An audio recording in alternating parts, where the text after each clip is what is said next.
कोई बच्चा छुट्टी करके रिकॉर्डिंग नहीं देखता, ये भी मेरे को पता है। बोर्ड पे देखिए सभी सबसे पहला क्वेश्चन आप लोगों को मैंने दिया था कि अगर आपके पास कितनी हाफ लाइफ बीत गई है 5, तो कितनी भी हाफ लाइफ बीते एक रिएक्शन में, हाफ लाइफ का मतलब क्या है? एक रिएक्शन 50% कंप्लीट हो गई। अगर एक रिएक्शन 50% कंप्लीट हुई तो कितना रिएक्टेंट बचेगा?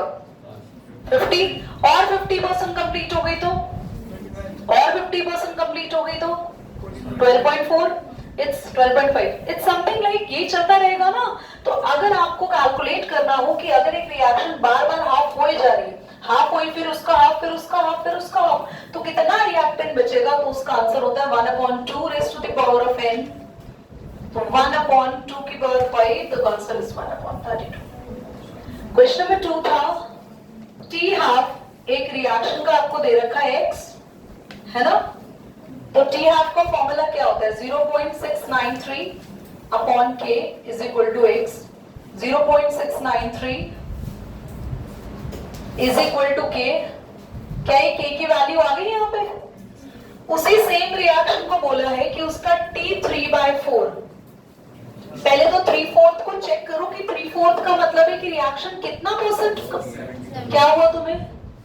तो मतलब कुछ समझना है तो भूत देख लिया क्या? ऐसे देख के उसको बता रहे हो? 3/4 का परसेंटेज कैसे निकाले लक्ष्य?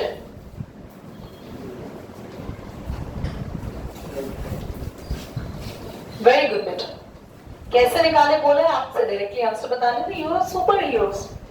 3/4 को हम 100 से मल्टीप्लाई करेंगे एंड वी गॉट 75%। 3/4 का मतलब है रिएक्शन कितना कंप्लीट हो गई?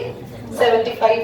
तो अगर लेट्स सपोज ये A0 है, A0 से कन्वर्ट हो रहा है, A से कन्वर्ट हो रहा है B में, यस और नो? तो अगर आप फॉर्मूला लगाओगे, फॉर्मूला क्या था K का?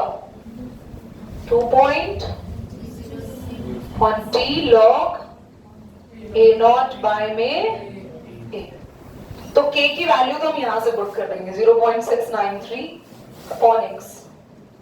T हमें दे रखा है, T कितना है? अगर 75% रिएक्शन हो गई है तो y, तो हम T को कितना रखेंगे? y log इनिशियल मेरे पास ये A0 है। अगर हमारी रिएक्शन साहिल 75% पूरी हो गई तो कितना परसेंट प्रोडक्ट बचेगा? 25%। तो हमारे पास बोला तुमने 75 बोला था, हाँ 25% ऑफ A0 बचेगा, है ना? A0 का कितना परसेंट बचेगा? 25% बचेगा। So we got cancel, percent को चेंज करेंगे 25/100, 100 ऊपर पहुंच जाएगा एंड कितना आएगा बोल दो भाई? log 4 आ जाएगा। 4 को हम क्या लिख सकते हैं?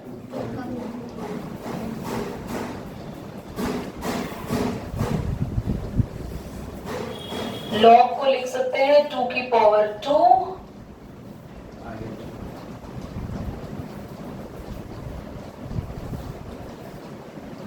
अब आप लोग कैलकुलेट खुद भी कुछ कर लो बेटा। log 2 आगे आ जाएगा। log 2 की वैल्यू कितनी होती है? 0.3010। और अगर हम 0.3010 को मल्टीप्लाई करेंगे कितना आएगा? यार इससे करोगे या फिर 0.3010 को इससे मल्टीप्लाई करें, है ना? तो 0.693 आ जाएगा। समझ रहे हो? 2.303 से करेंगे ना, तो ये दोनों इसको कैंसिल कर रहे हैं, है ना? तो आपके पास कितना आया? 2x equal to